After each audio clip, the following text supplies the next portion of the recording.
कि बेटा तोरा राखल करम, कि बेटा तोरा राखल करम दिलवा में मुइन के। Music director Dharmendra Raj, music by Riya studio Khagaria.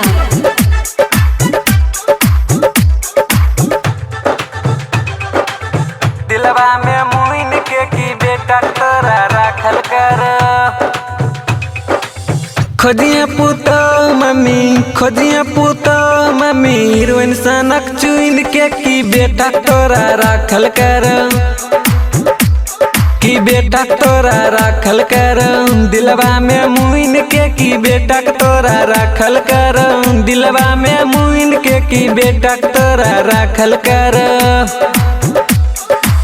खोजिया पुतो मम्मी, खोजिया पुतो मम्मी, हीरोइन सनक चुइन के कि बेटा तोरा राखल कर,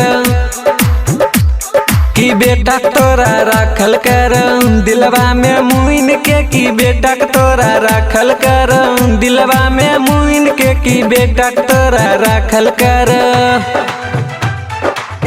दिलवा में मुइन के कि बेटा तोरा राखल कर।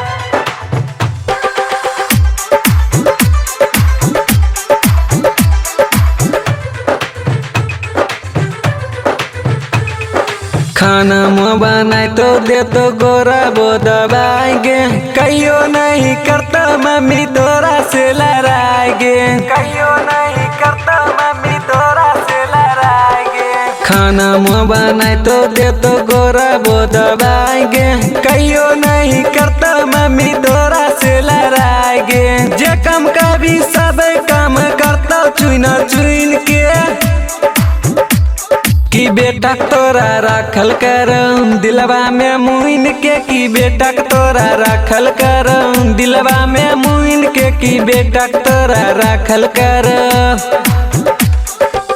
खोजिया पुतो मम्मी, खोजिया पुतो मम्मी, हीरोइन सनक चुइन के कि बेटा तोरा राखल कर, दिलवा में मुइन के कि बेटा तोरा राखल कर, दिलवा में मुइन के कि बेटा तोरा राखल कर।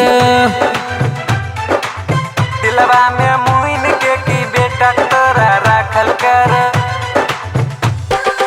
म्यूजिक डायरेक्टर धर्मेंद्र राज,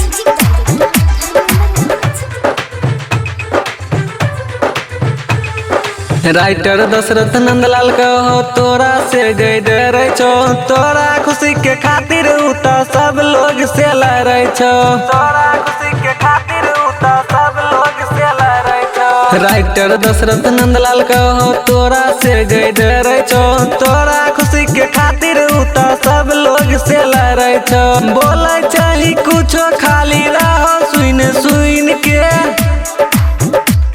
कि बेटा तोरा राखल कर दिलवा में मुइन के कि बेटा तोरा राखल कर, दिलवा में मुइन के कि बेटा तोरा राखल कर। खोजिया पुतो मम्मी, खोजिया पुतो मम्मी, हीरोइन सनक चुइन के कि बेटा तोरा राखल कर, दिलवा में मुइन के कि बेटा तोरा राखल कर, दिलवा में मुइन के कि बेटा तोरा राखल कर। Recording by Riya studio Khagaria Bhadas.